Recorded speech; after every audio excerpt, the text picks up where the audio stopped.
بسم اللہ الرحمن الرحیم۔ السلام علیکم ناظرین کرام، آج کی ویڈیو میں ہم سیدنا عثمان رضی اللہ تعالی عنہ کے طرز حکومت کا ذکر کریں گے اور بتائیں گے آپ کو کہ کس طرح سے انہوں نے رسول اکرم صلی اللہ علیہ وآلہ وسلم، حضرت ابو بکر صدیق رضی اللہ تعالی عنہ اور حضرت عمر رضی اللہ تعالی عنہ کی پیروی کرتے ہوئے اپنا نظام خلافت آگے بڑھایا، اور کس طرح سے انہوں نے عاملین، گورنروں، کمانڈروں اور عام لوگوں کے نام خطوط لکھے، اور حضرت عمر رضی اللہ تعالی عنہ کی وصیت پر عمل کرتے ہوئے ان کے مقرر کردہ کسی بھی گورنر کو 1 سال تک برطرف نہ کیا بلکہ انہیں برقرار رکھا۔ اس کے علاوہ دوستو، حضرت عثمان رضی اللہ تعالی عنہ کے خطبات، ان کی خوبیاں مختصراً آج کی ویڈیو میں شامل کریں گے، اور ویڈیو کے آخر میں حضرت عثمان رضی اللہ تعالی عنہ کے اقوال اور ان کی روایت کردہ چند احادیث مبارکہ بھی آج کی ویڈیو میں شامل کریں گے۔ تو آج کی یہ ویڈیو انتہائی اہم ہونے والی ہے، اس کو آخر تک لازمی دیکھیے گا۔ تو آئیے آغاز کرتے ہیں اپنی آج کی اس ویڈیو کا۔ ناظرین، بیعت مکمل ہونے کے بعد سیدنا عثمان رضی اللہ تعالی عنہ نے خطبہ ارشاد فرمایا۔ اس میں آپ نے اپنے سیاسی منہج کا اعلان کیا اور فرمایا کہ میں کتاب و سنت اور شیخین یعنی ابو بکر و عمر رضی اللہ تعالی عنہ کے طرز حکومت کی پابندی کروں گا۔ آپ نے اپنے خطبے میں یہ بھی فرمایا کہ میں حدود اللہ کے سوا باقی مقدمات میں لوگوں کے ساتھ نرمی، بردباری اور حکمت کا معاملہ اختیار کروں گا۔ آپ نے لوگوں کو دنیا کی رنگینیوں اور اس کے فتنے سے ڈرایا، اس میں مقابلہ بازی سے اجتناب کرنے کی تاکید اور ایک دوسرے سے حسد و بغض نہ رکھنے کی نصیحت فرمائی۔ آپ نے فرمایا کہ یہی چیزیں تفرقہ بازی اور اختلاف کا سبب بنتی ہیں۔ گویا سیدنا عثمان رضی اللہ تعالی عنہ کی دور رس بصیرت آپ کو آگاہ کر رہی تھی کہ عنقریب یہ امت خواہشات پرستی کے باعث فتنوں اور مصائب میں مبتلا ہو جائے گی۔ آپ نے فرمایا، اما بعد، مجھے حکومت کی ذمہ داری سونپی گئی ہے، میں نے اسے قبول کر لیا ہے، لیکن یاد رہے کہ میں متبع ہوں، مبتدا نہیں ہوں۔ اللہ تعالیٰ کی کتاب اور اس کے نبی صلی اللہ علیہ وآلہ وسلم کی سنت کے بعد میرے 3 ذمہ داریاں ہیں۔ تمہارے متفقہ امور اور طریقوں میں اپنے سے پہلے لوگوں صدیق و فاروق رضی اللہ تعالی عنہ کی پیروی کروں، اور جن بھلائی کے امور کو انہوں نے باہمی مشورے سے طے کیا ان میں انہی کی اتباع کروں اور تمہیں بے جا سزا نہ دوں۔ دنیا بڑی پرکشش ہے، اسے مزین کر کے لوگوں کے سامنے پیش کیا گیا ہے، بہت سے لوگ اس کے دام فریب میں آ چکے ہیں۔ تم دنیا کی طرف مائل نہ ہونا، نہ اس پر اعتماد کرنا، کیونکہ یہ دھوکے باز ہے۔ یقین جانو، یہ صرف اسے چھوڑتی ہے جو اسے ترک کر دے۔ ابن عبد الربہ اندلسی وغیرہ کا یہ کہنا ہے، بے بنیاد ہے کہ سیدنا عثمان رضی اللہ تعالی عنہ جب پہلا خطبہ دینے کے لیے کھڑے ہوئے تو ان پر کبکبی طاری ہو گئی۔ انہیں یہ معلوم ہی نہیں تھا کہ وہ کیا کہیں۔ بالآخر انہوں نے کہا، لوگو، ابتدا مشکل ہوتی ہے، اگر میں زندہ رہا تو صحیح خطبہ دوں گا، اس کی تمام اسناد ضعیف ہیں۔ آپ نے خطبہ ارشاد فرمانے کے بعد سرکاری کام انجام دیے، عاملین، گورنروں، کمانڈروں اور عام لوگوں کے نام خطوط لکھے۔ سیدنا عثمان رضی اللہ تعالی عنہ نے سیدنا عمر رضی اللہ تعالی عنہ کی وصیت پر عمل کرتے ہوئے ان کے مقرر کردہ کسی بھی گورنر کو 1 سال تک برطرف نہ کیا بلکہ انہیں برقرار رکھا۔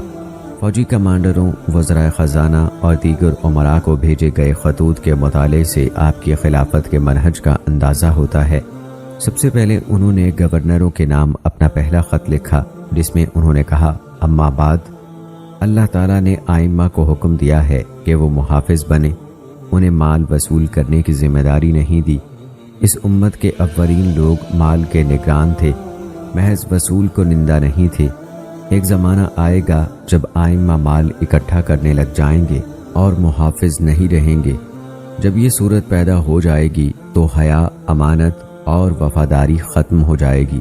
سب کے ساتھ انصاف والا طرز عمل یہ ہے کہ آپ مسلمانوں کی ضروریات اور امور کا خیال رکھیں، انہیں ان کا حق پہنچاتے رہیں، پھر ان سے اپنے حقوق کا مطالبہ کریں، پھر اہل ذمہ کی طرف متوجہ ہو جائیں، ان کے حقوق و فرائض کا خیال رکھیں، پھر اپنے ان دشمنوں کے خلاف میدان میں کود پڑیں جو آپ سے نبرد آزما ہیں، اور ان کے خلاف وفاداری کے ساتھ مدد طلب کریں۔ اس خط میں سیدنا عثمان رضی اللہ تعالی عنہ نے مختلف شہروں میں تعینات حکام کو نصیحت کی کہ وہ رعایا کا خاص خیال رکھیں۔ انہیں بتایا کہ ان کا مقصد دولت وصول کرنا نہیں ہونا چاہیے، بلکہ ان کا بنیادی مقصد صرف عوام الناس کی ضروریات اور مفادات کا خیال ہونا چاہیے۔ اس سے ملکی معاملات و انتظامات آسان ہو جائیں گے۔ عوام کے حقوق و فرائض کا خیال رکھیں گے تو معاملات درست رہیں گے۔ اگر مقصود صرف لوگوں سے مال وصول کرنا ہو تو عوام کے دلوں میں پائی جانے والی حیا، دیانتداری اور خیرخواہی ختم ہو جائے گی۔ آپ نے حکام کو تاکیدی حکم جاری فرمایا کہ وہ سیاسی، معاشرتی اور اقتصادی سطح پر عدل و انصاف کا خاص خیال رکھیں، حق والوں کو ان کا حق دیں اور جو ان کے ذمے ہے وہ ان سے لیں، لوگوں کے بنیادی معاملات و ضروریات کا خیال رکھیں، زیادہ مال کے حصول کے لیے ٹیکس نہ لگائیں۔ آپ نے انہیں خبردار کرتے ہوئے بتایا کہ عنقریب ایسے حکام آئیں گے جن کا مقصد عوام الناس کا خیال رکھنے کی بجائے صرف دولت جمع کرنا ہوگا، اور ایسا اس اخلاق عالیہ کے فقدان کے نتیجے میں ہوگا جسے آپ نے حیا، امانت اور وفاداری سے تعبیر کیا ہے۔ آپ نے بتایا کہ عوام اور حکمرانوں کے درمیان نہایت گہرا اور بلند رشتہ ہے جسے سب کا مشترکہ نصب العین مزید مضبوط اور دیرپا کر دیتا ہے۔ وہ مقصد رضائے الہی کا حصول ہے۔ جب گورنر اس مقصد کو مد نظر رکھے گا تو یہ اسے امیر کی اطاعت، خیرخواہی اور وفاداری پر آمادہ کرے گا۔ اچھے اخلاق میں سے ایک خلق حیا بھی ہے، جس کی طرف سیدنا عثمان رضی اللہ تعالی عنہ نے اشارہ کیا ہے۔ لوگ حیا کی وجہ سے برے کاموں سے باز رہتے ہیں۔ وہ کسی دوسرے کے احساسات کو مجروح کر کے اسے کسی مصیبت میں مبتلا نہیں کرتے۔ آپ نے عدل کی نصیحت کرتے ہوئے فرمایا کہ لوگوں کے حقوق ادا کیے جائیں اور جو ان کے ذمے حقوق ہیں ان کا ان سے مطالبہ کیا جائے۔ پھر سیدنا عثمان رضی اللہ تعالی عنہ نے ایک نہایت اہم حقیقت کی طرف اشارہ کیا کہ دشمن پر فتح اسی وقت ممکن ہے جب معاہدوں کی پاسداری کی جائے۔ تاریخ گواہ ہے کہ اس مثالی اخلاق نے مسلمانوں کو انتظامی اور جنگی معاملات میں بامی عروج تک پہنچایا۔ اس کے بعد ناظرین کرام، حضرت عثمان رضی اللہ تعالی عنہ نے فوجی کمانڈروں کے نام خطوط لکھے۔ آپ نے مختلف صوبوں میں مقرر جرنیلوں کے نام خط میں لکھا۔ اما بعد، آپ مسلمانوں کے نگران اور محافظ ہیں۔ سیدنا عمر رضی اللہ تعالی عنہ نے اپنی زندگی میں آپ پر جو ذمہ داریاں ڈالی ہیں اور جو قوانین مقرر کیے وہ ہمارے مشورے سے طے ہوئے تھے۔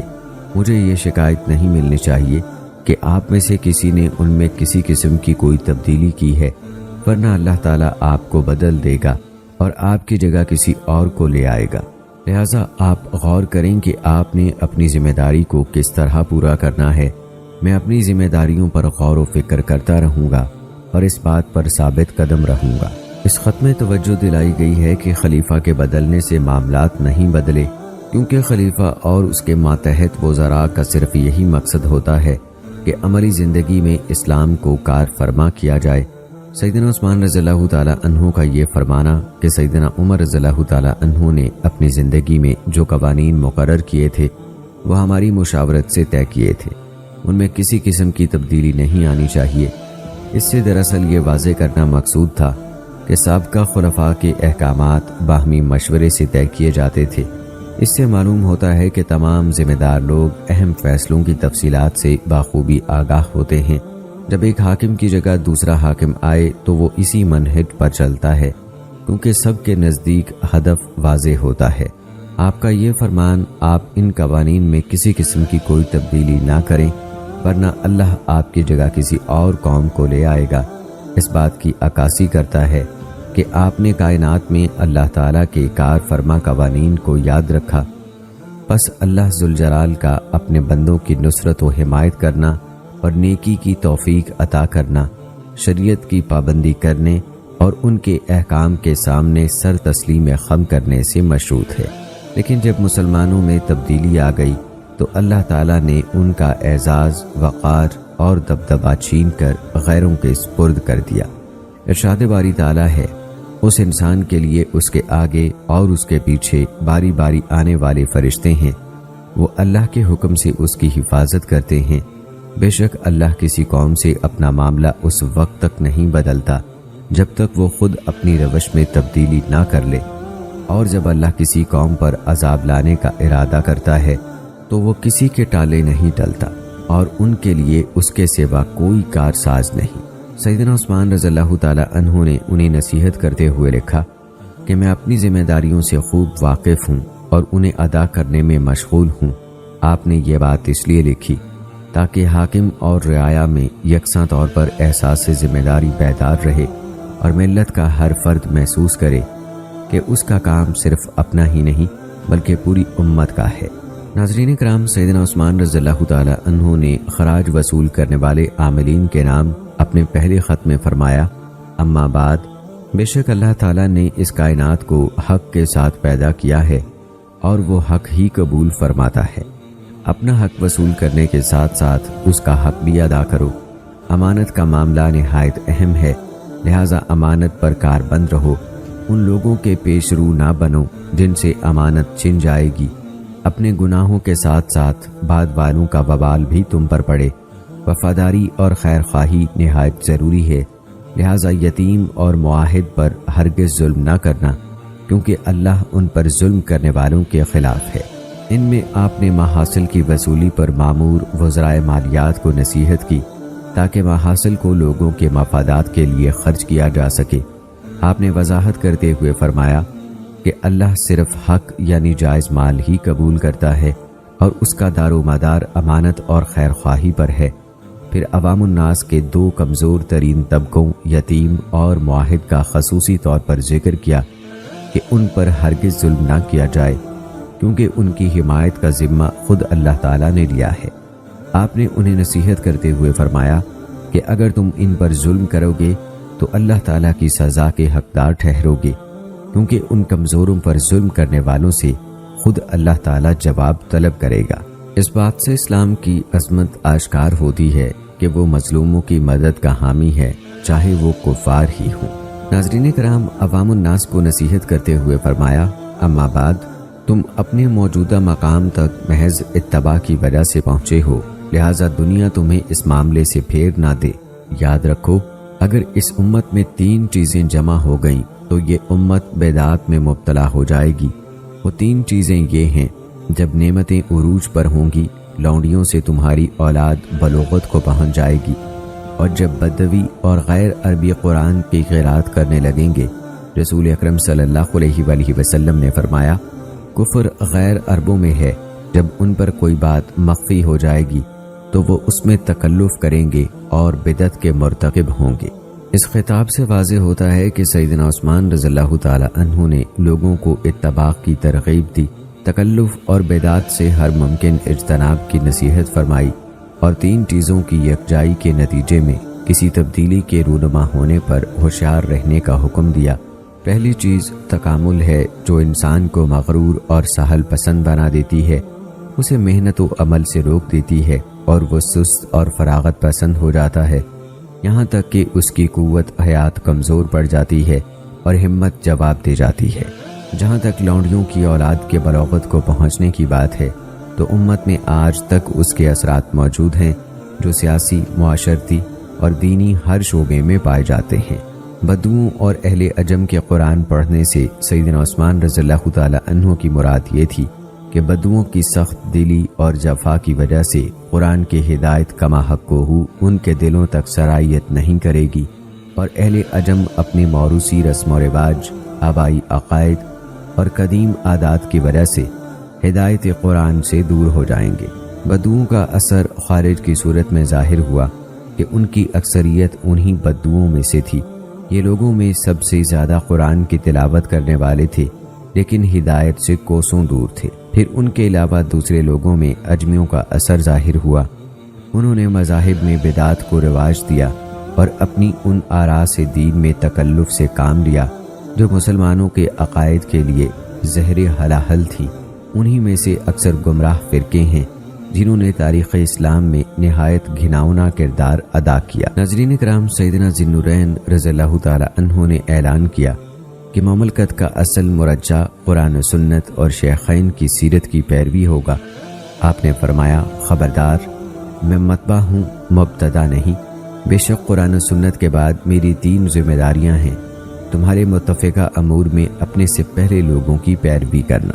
ارشاد باری تعالیٰ ہے، اے نبی، بے شک ہم نے آپ کی طرف یہ کتاب حق کے ساتھ نازل کی ہے تاکہ آپ کو اللہ نے جو سیدھی راہ دکھائی ہے اس کے مطابق لوگوں کے مابین فیصلہ کریں اور آپ خیانت کرنے والوں کے حمایتی نہ بنیں۔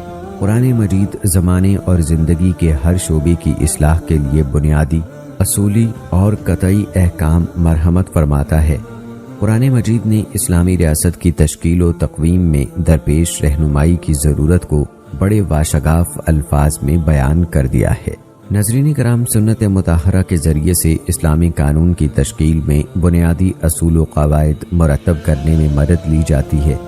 احکام قرآن کی صحیح تطبیق اور نفاذ بھی سنت نبوی ہی کے ذریعے سے ممکن ہے۔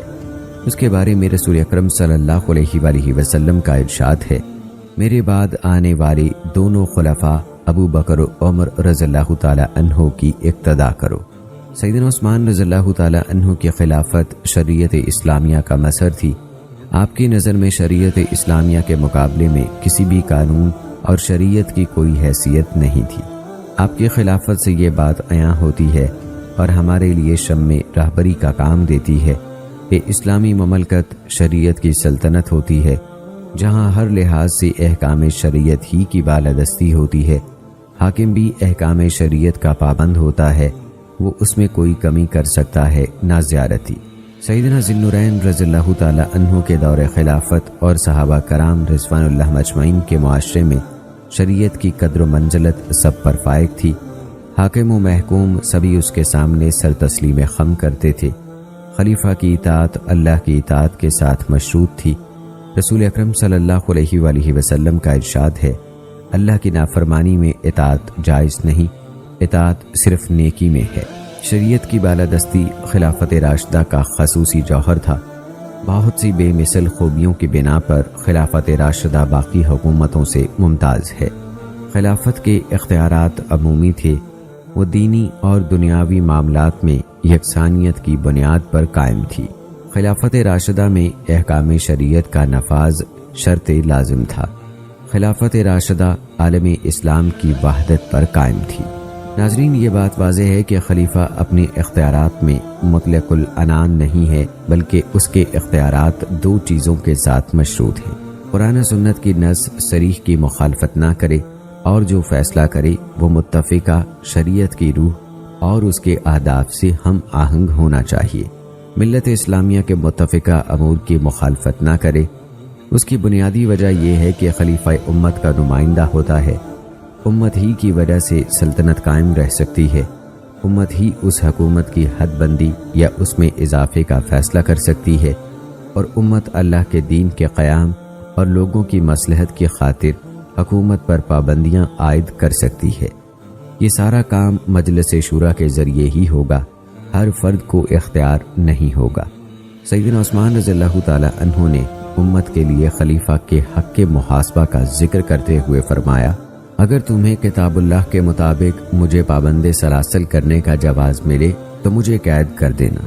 جب ایک گروہ نے آپ کی حکومت کے بعض معاملات میں تبدیلی اور فرائض منصبی کے حوالے سے بعضوم خوش بعض غلطیوں پر، جبکہ در حقیقت ایسا نہیں تھا، آپ کا مواخذہ کرنا چاہا اور آپ سے اموال کے محاسبے کا مطالبہ کیا، تو آپ رضی اللہ تعالی عنہ نے ان کی خواہش کا احترام کیا اور ان کے اس حق کا انکار نہیں فرمایا، بلکہ اس معاملے کی اصلاح کے لیے بڑے تحمل اور بردباری کا مظاہرہ کیا۔ ناظرین کرام، مضبوط اسلامی ریاست کے بنیادی قوانین میں سربراہ حکومت اور اس کے ماتحت حکام کی عوام کے ساتھ مشاورت بھی شامل ہے۔ عوام کی رضامندی اور رائے نہایت اہمیت کی حامل ہے، اس لیے نظام ریاست کو شورا کے ذریعے سے چلانے کا حکم ہے۔ اللہ تعالیٰ کا فرمان ہے، بس اے نبی، آپ اللہ کی رحمت کے باعث ان کے لیے نرم ہو گئے۔ اگر آپ تند خو اور سخت دل ہوتے تو وہ سب آپ کے پاس سے چھٹ جاتے۔ چنانچہ آپ ان سے درگزر کریں اور ان کے لیے بخشش مانگیں اور ان سے اہم معاملات میں مشورہ کریں، پھر جب آپ پختہ ارادہ کر لیں تو اللہ پر بھروسہ کریں، بے شک اللہ بھروسہ کرنے والوں کو پسند کرتا ہے۔ نیز ارشاد باری تعالیٰ ہے، اور وہ لوگ جنہوں نے اپنے رب کے حکم کو مانا اور نماز قائم کی اور ان کا ہر کام باہمی مشورے سے ہوتا ہے اور ہم نے انہیں جو کچھ دیا ہے وہ اس میں سے خرچ کرتے ہیں۔ سیدنا عثمان رضی اللہ تعالیٰ عنہ نے اپنے دور خلافت میں انصار و مہاجرین پر مشتمل کبار صحابہ کرام رضوان اللہ اجمعین کی مجلس شورا تشکیل دی تھی۔ آپ نے اپنے تحصیلداروں اور فوجی کمانڈروں کو خاص تاکید کی، انہی باتوں پر کاربند رہیں جن پر آپ سیدنا عمر رضی اللہ تعالیٰ عنہ کے خلافت میں کاربند تھے، انہیں تبدیل نہ کریں۔ کتنا ہی مشکل معاملہ درپیش ہو ہم سے رجوع کریں، ہم اس پر امت کو جمع کر کے اس کا کوئی حل نکال لیں گے اور آپ کو مطلع کر دیں گے۔ فوجی کمانڈروں نے اس حکم کی تعمیل کی۔ وہ جب بھی کوئی جنگ کرنا چاہتے یا پیش قدمی کا ارادہ کرتے تو سب سے پہلے مرکز سے رجوع کر کے اجازت اور مشاورت طلب کرتے تھے۔ ایسے مواقع پر آپ صحابہ کرام رضوان اللہ اجمعین کو جمع کرتے، ان سے مشاورت کر کے اس کے لیے مناسب حکمت عملی تیار کرتے اور صحابہ کی باقاعدہ رضامندی کے بعد انہیں اپنے اقدام کی اجازت دیتے۔ اس کی چند ایک مثالیں ہیں۔ سیدنا عبداللہ بن سعد بن ابی سرح رضی اللہ تعالیٰ عنہ نے سیدنا عثمان رضی اللہ تعالیٰ عنہ کو خط لکھا اور اجازت طلب کی کہ وہ افریقیہ کی سرحدوں پر حملہ کرنا چاہتے ہیں کیونکہ وہ روم کے جزیروں میں سے مسلمانوں کے قریب تر ہے۔ سیدنا عثمان رضی اللہ تعالیٰ عنہ نے مشاورت کے بعد انہیں اجازت مرحمت فرمائی اور لوگوں کو اس میں شمولیت کی ترغیب دی۔ سیدنا معاویہ رضی اللہ تعالیٰ عنہ جب جزیرہ قبرص اور روڈس کو فتح کرنے کا ارادہ کیا تو پہلے مرکز سے اجازت طلب کی اور مشورہ کیا۔ آپ نے صحابہ کرام رضوان اللہ اجمعین سے مشورہ کرنے کے بعد انہیں اجازت دی کہ وہ قبرص اور روڈس پر حملہ کر سکتے ہیں۔ خلافت عثمان میں مشاورت کا اس قدر اہتمام تھا کہ کمانڈر عام ذیلی مارکوں میں بھی ایک دوسرے سے مشاورت کرتے تھے۔ سیدنا عثمان رضی اللہ تعالیٰ عنہ نظام شورا کی پابندی کا کس قدر اہتمام فرماتے تھے، اس کا اندازہ اس بات سے لگایا جا سکتا ہے کہ آپ نے قرآن مجید کو جمع کرنے کے لیے کبار صحابہ کرام رضوان اللہ اجمعین سے مشورہ کیا۔ عبید اللہ بن عمر رضی اللہ تعالیٰ عنہ کو ہرمزان کے قصاص کے طور پر قتل کرنے کے بارے میں باہم مشاورت کی۔ اس کے علاوہ دیگر کئی ایک مواقع پر جن کا ذکر بعد میں آئے گا، آپ نے جلیل القدر صحابہ کرام رضوان اللہ اجمعین سے مشورہ کیا۔ ناظرین کرام، اسلامی حکومت کے اہداف میں یہ بات بھی شامل ہے کہ وہ ایسا اسلامی نظم و ضبط قائم کرے جو اسلامی معاشرے کی تشکیل میں ممد و معاون ثابت ہو۔ اس کے لیے عدل و انصاف ریڑھ کی ہڈی کی حیثیت رکھتا ہے۔ سیدنا عثمان رضی اللہ تعالیٰ عنہ نے مختلف شہروں کے عوام کو یہ وصیہ ارسال فرمایا کہ نیکی کی تبلیغ کرو اور منکرات سے ایک دوسرے کو روکتے رہو۔ مومن اپنے آپ کو کمزور نہ سمجھے، میں طاقتور کے مقابلے میں اس وقت تک کمزور کے ساتھ ہوں جب تک وہ مظلوم ہے۔ انشاءاللہ آپ کی سیاست عدل کی اعلیٰ ترین اقدار پر قائم تھی۔ آپ نے گواہی ملنے پر اپنے احیافی بھائی گورنر کوفہ سیدنا ولید بن عقبہ رضی اللہ تعالیٰ عنہ کو شراب پینے پر حد لگائی، انہیں ان کے منصب سے معزول کر دیا اور ان کی جگہ سیدنا سعید بن عاص رضی اللہ تعالیٰ عنہ کو کوفہ کا گورنر مقرر کیا، لیکن اہل کوفہ کے عدم اطمینان کی وجہ سے ان کی جگہ سیدنا ابو موسیٰ اشعری رضی اللہ تعالیٰ عنہ کو کوفہ کا گورنر مقرر کیا۔ آپ کے بارے میں منقول ہے کہ ایک دن آپ کو ایک خادم پر غصہ آیا تو اس کا کان پکڑ کر رگڑا، اسے سخت تکلیف ہوئی۔ رات ہوئی تو آپ پریشان ہو گئے، خادم کو اپنے کمرے میں بلایا، اسے قصاص لینے کا کہا اور حکم دیا کہ وہ بھی کان رگڑے۔ خادم نے انکار کیا تو دوبارہ سختی سے کہا، پھر اس نے قصاص لے لیا۔ ناظرین کرام، آزادی کا اصول ان بنیادی اصولوں میں سے ہے جن پر خلافت راشدہ قائم تھی۔ یہ اصول شریعت اسلامیہ کی حدود میں رہتے ہوئے مکمل خود مختاری اور آزادی کی ضمانت دیتا ہے۔ اس کی وجہ یہ ہے کہ اسلام کی دعوت در حقیقت لوگوں کے لیے آزادی اور خود مختاری کی دعوت ہے۔